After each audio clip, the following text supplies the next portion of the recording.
Greetings and welcome to the Cerebral Women Art Talks podcast. I'm Phyllis Hollis, your host. As an extension of my Instagram page, Cerebral Women, this podcast offers insights into the visual art world. I interview artists, mainly artists of color and female artists, who will freely articulate what inspires their creativity. In addition, you'll hear interesting perspectives from dedicated art professionals who work with artists and the art institutions that feature them. I'm confident that collectively, these individuals will indeed stimulate your mind as they do our eyes. Please know these interviews are conducted in my Manhattan apartment, so please forgive the background sounds of city life. Welcome to the Cerebral Women Art Talks podcast. In this episode, I proudly feature Frank Wimberley. His abstract painting is a continuous adventure. Born in 1926 in New Jersey, he currently divides his time between Corona, Queens and Sag Harbor, New York. He is a well-known presence in the art scene on the eastern end of Long Island and an important figure in African American art since the 1960s. Acclaimed for his dynamic, multi-layered and sophisticated paintings, Frank Wimberley is among the leading contemporary artists to continue in the abstract expressionist tradition. In 2013, Frank had a solo exhibition at Guildhall, East Hampton. In 2018, Frank was included in the Arts of Art and Rebuttal, an exhibition revisiting the 1971 exhibition, Rebuttal to the Whitney Museum Exhibition, Black Artists in Rebuttal at the Hunter College Art Galleries. And in 2021, he was included in Creating Community, Cinque Gallery Artists at the Art Students League in New York. Frank Wimberley's work is included in numerous public and private collections, including the Art Institute of Chicago, the Metropolitan Museum of Art, Smithsonian American Art Museum, the Student Museum of Harlem. Please visit the Barry Campbell Gallery's website for his expanded bio. Enjoy this episode featuring Frank Wimberley. Frank, it's a real pleasure to feature you on my podcast. Welcome. Thank you. I want to talk about a lot of different things. Let's open up with you sharing, when did you discover your artistic passion? I actually discovered it when I was in high school. I had a very good art teacher, and she paid a lot of attention to me. Obviously, there must have been a reason for that. I remember at the time, my mother had a great deal of magazines, like especially Vogue magazines. And I paid a lot of attention to the fashions and the things that supported the fashions, which actually turned out to be art. And I enjoyed the simplicity of their work. And of course, it was a far cry from what I'm doing now. But that was the beginning, I think, as I think of it now. I had a teacher by the name of, her last name was Chegwidden, which I thought was a very interesting name, but she was very good herself as an artist. I read your bio and I saw that your mother was also an artist. My mother was interested in art, but not to the degree that she could give me any scholarly approaches about it. But she enjoyed all the things in life. We both enjoyed music. So she was instrumental in getting me to the Earl Theater in Philadelphia, which is not far away from where we lived in Moorestown. And we had a cousin who played in Duke Ellington's band. And he was very famous, actually. But just to give me a start, she took me to see Louis Armstrong in person. That was fantastic. Is that when you really fell in love with jazz? Oh, yes. Because we always had some jazz in the home. And I was playing constantly while she was at work in the home. And do you listen to jazz while you work? It was always jazz, with the exception of the classics that I enjoyed as well. And I got so that I knew many of the compositions because my mother was a pianist as well. And my sister was a pianist. She was a classical pianist. Let's talk about your work. Sure. What materials do you use? What do you incorporate into your work? Today, what I'm using is, I like working on paper. I like a good paper, a good heavy paper, because when I paint, I think I paint with the same vigor on paper as I do on canvas. And I like using acrylics because I learned through practice, when you're using acrylics, you have an ability to make changes or to see the work dry.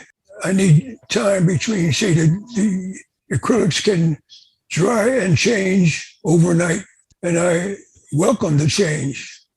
I welcome any kind of approach that is going to affect what I do in the future. Do you think about your audience when you're working? Not really. I'm a little selfish that way. I think that today I think about my audience. But at that time, I was thinking mostly about what I could approach. How do you feel as you approach a canvas and prepare and get ready to paint or paper? Well, approaching a canvas was something I looked forward to. And to look professional, I learned to be a professional by seeing the artists that were some of my favorites.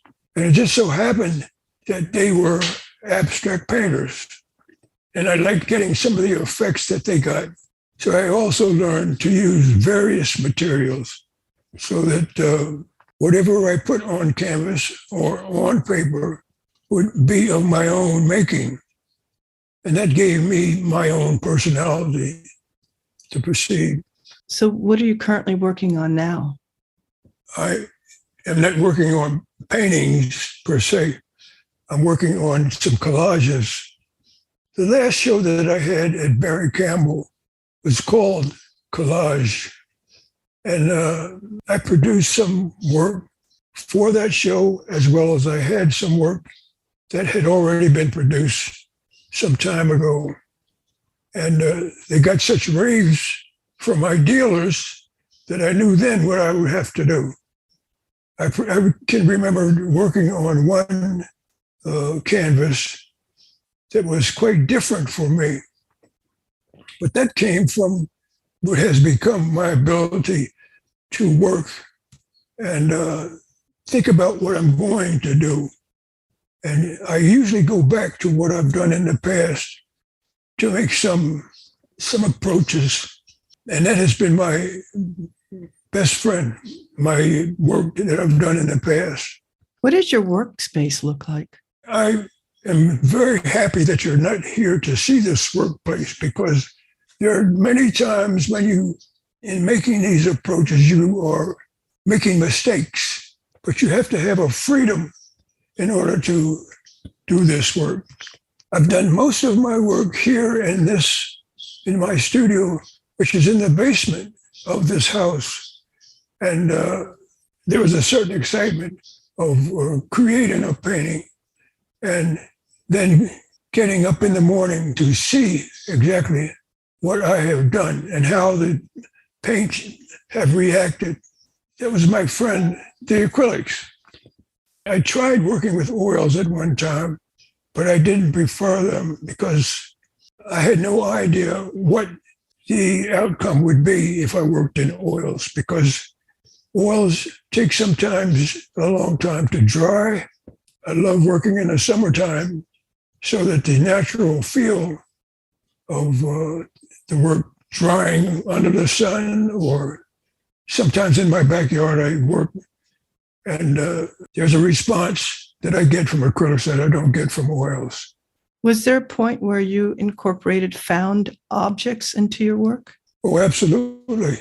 That was one of the things I learned from painters like Picasso. Picasso, he loved putting various objects into his work, and I learned to do that as long as the works did something to make a contribution to the workpiece.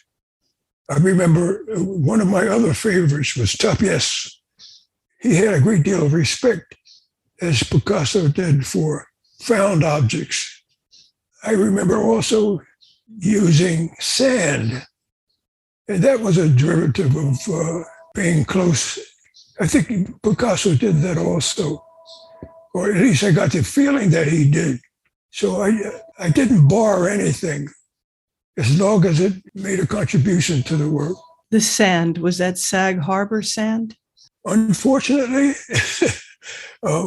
there's a story to that, because my mother used to take myself and my sister to Atlantic City, because we weren't that far from Atlantic City. I think it was 54 miles. And for a good summer outing, we would drive there, sit on the beach. I remember the sand from so long ago. It was a very soft sand, and it was a beautiful pearl gray. So a friend of mine was going to Atlantic City, so I said, of all the things I would like for you to do is bring me a small bag of sand from that beach. And I remember recently that a collage of mine that I had used that sand, and it gave it so much character, and it gave me so many fond memories of being there in Atlantic City. I was born in Pleasantville, New Jersey, which is not that far from Atlantic City. So I guess something happened during that time when I was attached to the beach. I would love the ocean, and I still do. I tried to go to some of the beaches in Sag Harbor to use that sand, but it was not of the same feeling that I got.